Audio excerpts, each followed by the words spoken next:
Bonjour Séverine Brelot, bonjour Olivier Blunven. Bonjour Bonjour. Julien. Bonjour. Merci d'être tous deux présents pour parler aujourd'hui formation et apprentissage dans cette période de confinement.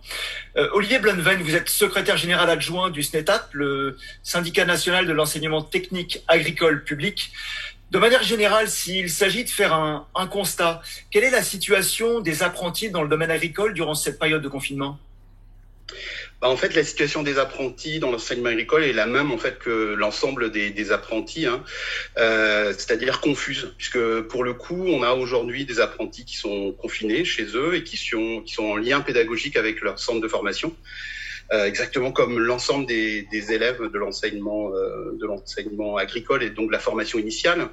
Et par contre, et c'est ce qu'on dénonce, il y a aujourd'hui des apprentis qui sont dans les entreprises. Et d'abord, c'est un vrai problème par rapport ne serait-ce qu'à la question du travail pendant ce confinement, puisqu'en fait, on a aujourd'hui des apprentis qui travaillent sans garantie de pouvoir bénéficier en fait de toutes les protections auxquelles ils devraient avoir droit, comme l'ensemble des salariés d'ailleurs devraient avoir droit.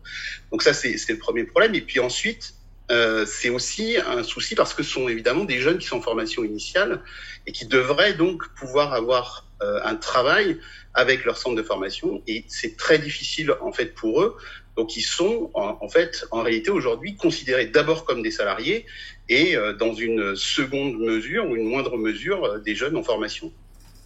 Séverine Brelot, cette situation décrite par Olivier Blunven vous étonne-t-elle ?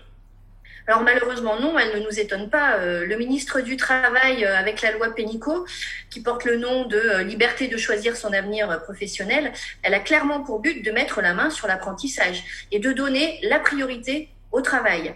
Et du coup, le travail, il prend le pas sur la formation du jeune. D'autre part, avec cette loi, ils utilisent l'apprentissage pour entrer dans les lycées professionnels publics.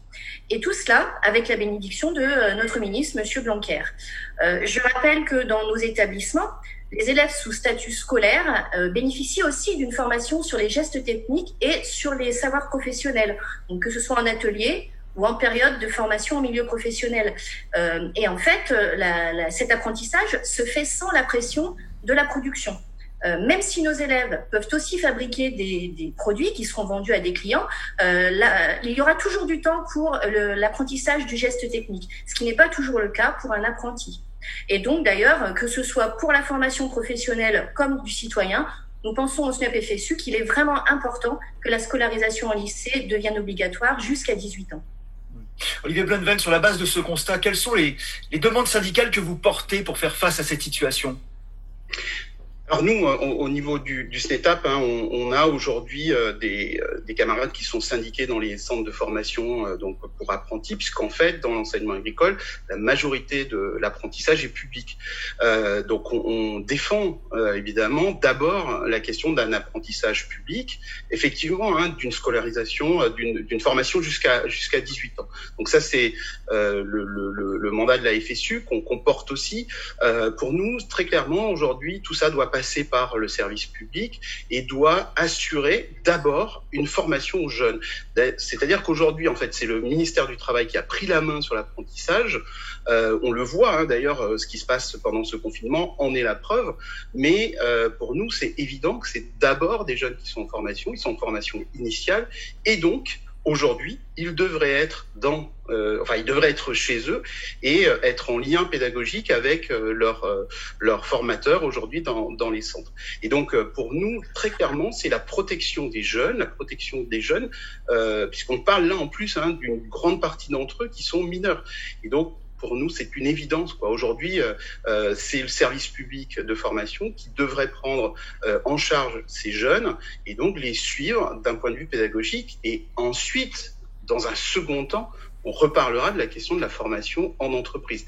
Et d'ailleurs, certaines filières, certaines branches ont déjà choisi de ne pas accueillir ces jeunes pendant toute la durée du confinement. Olivier Blunven, quelles sont les mesures que vous sollicitez, les mesures urgentes que vous sollicitez auprès du ministère de l'Agriculture ? Donc on a effectivement interpellé le ministre de l'Agriculture sur cette situation, par 2 fois d'ailleurs, puisque pour le coup on l'a interpellé nous au SNETAP, puis ensuite en intersyndical, y compris d'ailleurs avec les parents d'élèves et puis des professionnels, pour l'alerter sur la situation particulière là aujourd'hui de ces jeunes donc apprentis. Pour l'instant, pas de réponse. Donc on est monté plus haut, puisqu'on vient d'adresser un courrier à Édouard Philippe.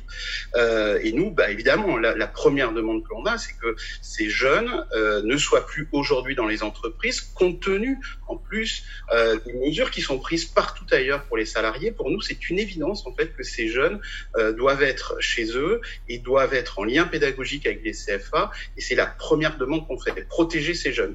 Sachant qu'en plus, dans nos différentes interpellations, on rappelle qu'ils sont pour beaucoup dans des situations qui sont vraiment à risque.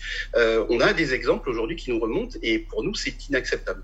Séverine Brelow, quand Olivier Blunven parle de repenser la formation professionnelle initiale, quel est le sens que vous donnez à cet objectif ?